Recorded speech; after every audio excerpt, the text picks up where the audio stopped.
Good evening to all. The 48th medical term that we'll be discussing today is regarding the organ pancreas. As we all know, it is part of the digestive system. It is in the abdomen, the upper abdomen. And if you look at the exact location, it is behind the stomach and in front of the spine. There's a speciality regarding this organ is that it can play a dual role, that is, an exocrine role and an endocrine role. What do you mean by exocrine and endocrine? The word crine, it's the suffix of these two words, which means a secretion. But it's a secretion which can be released outside the pancreas or within the pancreas. That's why it's exo, outside, and endo is within.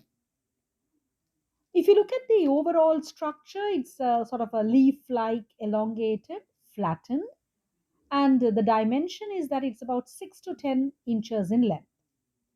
Of course, it has three parts: the head, the neck and the body as a second region, and the tail.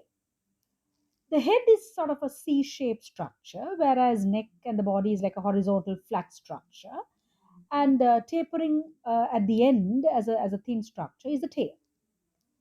So, if you look at these dual role, and if you look at the exocrine part initially, this chemical that is released outside is mainly by the acina cell. So the exocrine region of the pancreas is made up of 95% acina cells, which produces enzymes like zymogen, which is made up of high concentration of alkaline bicarbonate ions.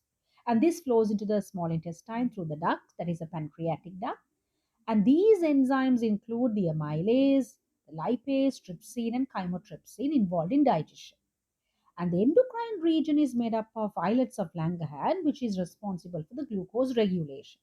And this includes three types of cells: the beta cells, which produce insulin that decreases glucose, alpha cells that produces glucagon to increase glucose, and delta cells which produces somatostatin, which maintains the glucose level by producing both insulin and glucagon.